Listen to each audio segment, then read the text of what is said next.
اللہ کے نبی صلی اللہ تعالیٰ علیہ وسلم فرماتے ہیں الا ان مثل اہل بیتی کمثل سفینۃ نوح من رکبها نجا ومن تخلف عنها ہلک او کما قال النبی صلی اللہ علیہ وسلم۔ اللہ کے حبیب صلی اللہ تعالیٰ علیہ وسلم فرماتے ہیں خبردار میرے اہل بیت، میرے گھر والے، اہل بیت سمجھتے ہیں نا، میرے اہل بیت نوح علیہ السلام کی کشتی کی طرح ہیں۔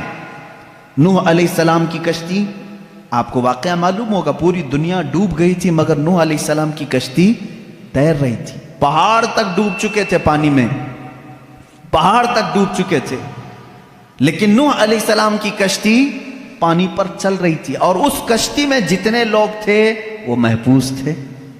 اب میرے آقا صلی اللہ علیہ وسلم کی حدیث سنو، فرماتے ہیں رسول کریم صلی اللہ علیہ وسلم میری اہل بیت، میرے گھر والوں کی مثال نوح علیہ السلام کی کشتی کی طرح ہے، جو ان کے ساتھ ہو گیا وہ نجات پا گیا۔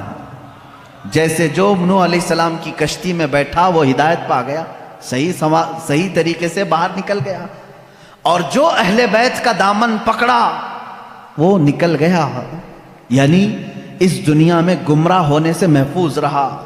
اب دیکھیں اس کو کہا ہے کشتی، حضور اکرم صلی اللہ علیہ وسلم نے اہل بیت کو کیا کہا ہے؟ کشتی، اور صحابہ کو کیا کہا ہے؟ نجم، ستارے۔ ستاروں کی ضرورت اسی وقت ہوتی ہے جب کشتی سمندر میں ہوتی ہے۔ دونوں کی مماثلت دیکھیں، سمندر کے سفر میں۔ اب یہاں سے ایک بات سمجھ میں آئی کہ اگر تمہیں سمندر کا سفر کرنا ہے اور تم کہتے ہو صرف تارے دیکھ کر کے میں چلوں گا، ڈوب جاؤ گے۔ تمہیں کیا چاہیے؟ کشتی چاہیے۔ تارے راستہ تو دکھا سکتے ہیں لیکن سمندر پہ چلنا تمہارے بس کی بات نہیں، کشتی پہ سوار ہونا ہوگا۔ اور اگر کوئی بندہ یہ کہے میرے پاس کشتی ہے میں کچھ بھی نہیں دیکھوں گا، خود چلوں گا، وہ سمندر میں بھٹکتا پھرے گا، اسے تارے دیکھنا ہی پڑے گا۔ اس کا مطلب ہوا کہ بغیر صحابہ کے بھی دین نہیں چلے گا، بغیر اہل بیت کے بھی دین نہیں چلے گا۔ تم اگر اہل بیت کی محبت کے دعوے دار ہو تو صحابہ کو بھی ماننا ہوگا، اور اگر صحابہ کی محبت کے قائل ہو تو اہل بیت کا دامن بھی نہیں چھوڑنا ہوگا۔ اسی لیے اعلیٰ حضرت نے فرمایا، یہ دونوں لفظ یاد ہو گئے، کشتی کو ناؤ کہتے ہیں، کشتی کو ناؤ، اور صحابہ کو حضور نے نجم کہا ہے۔ اعلیٰ حضرت فرماتے ہیں اہل سنت کا ہے بیڑا پار، اصحاب حضور نجم ہے اور ناؤ ہے اطرت رسول اللہ کی۔ یہ صرف ہم ہیں کہ ہمارے پاس صحابہ کی جماعت بھی ہے اور اہل بیت کی جماعت بھی ہے۔ ہم شیعہ رافضی بھی نہیں اور گستاخ صحابہ بھی نہیں، ہم اہل بیت کے دشمن خارجی بھی نہیں اور صحابہ کے دشمن شیعہ رافضی بھی نہیں۔ الحمدللہ ہم جہاں صدیق اکبر کی امامت کو تسلیم کرتے ہیں وہیں حیدر کرار کی ولایت کو بھی تسلیم کرتے ہیں۔ ہم جہاں سیدہ کائنات فاطمہ الزہرا رضی اللہ تعالیٰ عنہا کو سلام اللہ علیہا کہتے ہیں، انہیں جنتی عورتوں کی سردار مانتے ہیں، وہیں ام المومنین عائشہ صدیقہ کا بھی احترام کرتے ہیں۔ یہ اہل سنت و جماعت ہے جو درمیانی راستے میں ہے۔ میرے عزیزو، ذرا ادھر ادھر ہو جاؤ گے تو قدم ڈگمگا جائیں گے۔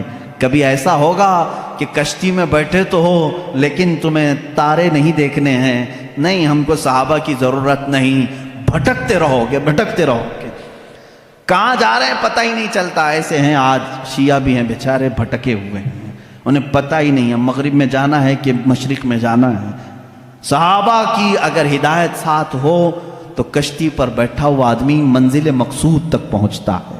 حدیث پاک ہے اللہ اللہ فی اصحابی، حضور اکرم صلی اللہ علیہ وسلم نے فرمایا اللہ سے ڈرو، اللہ سے ڈرو میرے صحابہ کے بارے میں، میرے بعد میرے کسی صحابی کو گالی مت دینا۔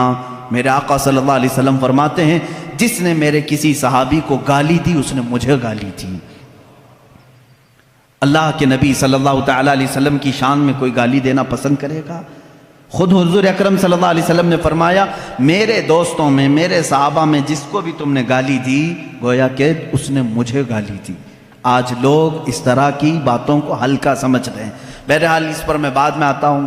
صحابہ کے مسلک کو لے کر کے آج بہت ساری باتیں ایسی ہیں میرے عزیزوں سنیوں آج تمہیں اپنے ایمان کو مضبوط رکھ کر کے چلنا ہے۔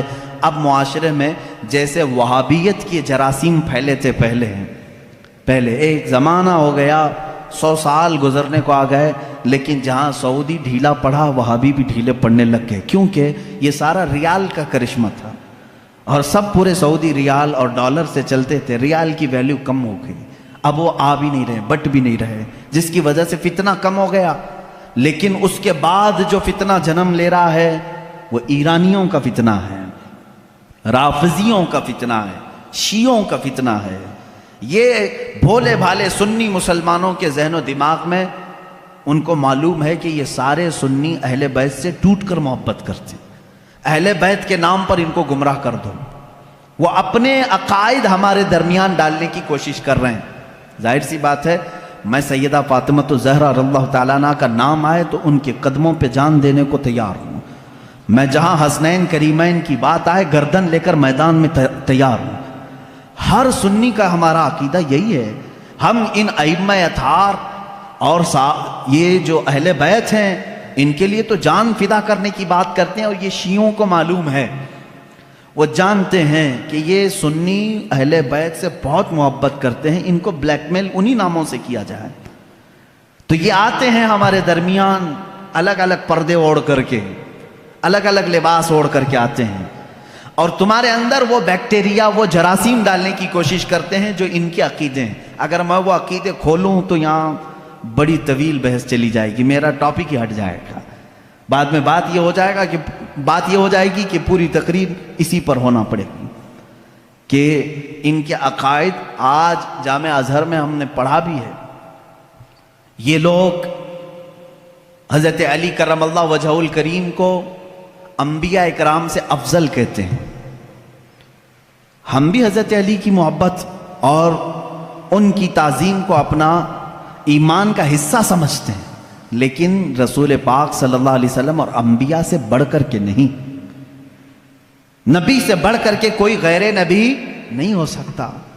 اور یہ مولا علی کرم اللہ وجہہ الکریم کے متعلق بعض شیعہ تو یہاں تک کہتے ہیں، معاذ اللہ، اب بھی موجود ہے انٹرنیٹ پر ایسے ویڈیو کلپس بھی موجود ہیں، کچھ شیعہ یہ تک کہہ جاتے ہیں اللہ فاطمہ زہرا کے گھر کو اپنی داڑھی سے جھاڑو لگاتا ہے، معاذ اللہ رب العالمین، نعوذ باللہ من ذالک۔ یہ ایسے جملے ہیں جس کو کہنے سے بھی دل کتراتا ہے۔ اہل بیت کی محبت سر آنکھوں پر، لیکن ان کو خدا کے درجے تک پہنچانا یہ شرک ہے۔ یہی تو عیسائیوں نے کیا۔ عیسائی پہلے صحیح مومن تھے، لیکن چلتے چلتے بعد میں انہوں نے عیسیٰ علیہ السلام کو خدا کا بیٹا کہنا شروع کر دیا، حضرت مریم کو خدا کی بیوی کہنا شروع کر دیا۔ اسی طرح شیعہ بگڑ گئے۔ سارے شیعوں کی بات نہیں کر رہا، اس میں کچھ فرقے ہیں جو غلات ہیں، غالی شیعہ ہیں، اللہ ان کی نحوستوں سے محفوظ رکھے۔ اسی لیے میرے عزیزو، اہل سنت و جماعت کا دامن کبھی ترک نہ کرنا، کبھی نہ چھوڑنا۔ یہ ایسا درمیانی راستہ ہے جس مسلک میں آج ہمیں صحابہ کی تعظیم بھی سکھائی جاتی ہے اور اہل بیت اطہار کی تعظیم بھی سکھائی جاتی ہے۔ یہاں ایک بال برابر بھی ہمیں ادھر سے ادھر ہونے نہیں دیا جائے گا، ایک بات سمجھ کر کے چلیں۔ اور جب ایسے موضوعات چھڑ جائیں کہیں مجلسوں میں، یہ بات بھی سمجھ کے چلو، صحابہ کو ایک طرف لے کر کے، اہل بیت کو ایک طرف لے کر کے، آج انٹرنیٹ پر کچھ ایسے مناظرے کرنے والے ہیں، فیس بک کے مناظر بہت سے ہیں، سوشل میڈیا کے بڑے بڑے مناظر ہیں، نکڑ پر بیٹھ کر کے اور گٹر پہ بیٹھ کر کے مناظرے کرتے رہتے ہیں۔ کس بات پر؟ کہ صدیق اکبر افضل ہیں، کہ مولا علی افضل ہیں، فاطمہ زہرا خطا پر تھیں، کہ حضرت ابو بکر خطا پر تھے۔ معاذ اللہ، تم ہوتے کون ہو ان باتوں کو چھیڑنے والے؟ 14 صدیاں گزر گئیں، نہ تم ان کے زمانے میں ہو، نہ تمہارے باپ داداؤں نے انہیں دیکھا ہے، اور آج بیٹھ کر کے تمہارا ایمان کتنا ہے، تمہارا عمل کتنا ہے، تمہارا علم کتنا ہے، اتنی مقدس ہستیوں پر تم آج انٹرنیٹ پر بیٹھ کر کے مناظرے کر رہے ہو۔ ان بحثوں کو چھوڑو، شیطان یہاں تمہارا ایمان تباہ کر دے گا۔ جب ایسی باتیں آ جائیں، صحابہ اکرام کے آپس کے جو بھی معاملات ہوئے ہیں، تو ان باتوں کو جب بھی کوئی تمہارے درمیان چھیڑے تو اتنا کہیں کہ ان دونوں کا معاملہ وہ حل کرے گا جو ان دونوں سے بڑا ہوگا۔ میں کون ہوں؟ میں تو 14 صدیوں کے بعد آیا ہوا ایک چھوٹا سا بچہ ہوں۔ اگر ان صحابہ کے درمیان کچھ معاملات ہوئے ہیں تو اللہ موجود ہے، رسول کریم صلی اللہ علیہ وسلم ان کے سرپرست ہیں. دیکھا جائے گا قیامت کے دن ان کے جو بھی معاملات ہوں گے اللہ ان کا فیصلہ فرمائے گا. تم کیوں اپنا ایمان خراب کرتے ہو؟ میری بات سمجھ میں آ رہی ہے؟ صحابہ کرام کی بات آئے، اہل بیت کی بات آئے، یا ان کے آپسی کچھ بھی معاملات کی بات آئے تو وہاں سے اپنا دامن اٹھا لینا، فوراً اس محفل کو چھوڑ دینا. اپنی رائے دینے کی بھی کوشش مت کرنا کہ کون صحیح تھا کون غلط تھا. یہ تمام معاملات میں اپنی رائے بھی مت دو، اس لیے کہ پھر تمہاری بھی پکڑ ہوگی. جس دن تم یہ کہو گے تو قیامت کے دن تم سے بھی پوچھا جائے گا تم ان دو بڑے لوگوں کے درمیان فیصلہ کرنے کے لیے بیٹھے تھے، پہلے تو بتا تیرے اعمال کہاں ہے، تم فیصلہ کرنے کے قابل ہو؟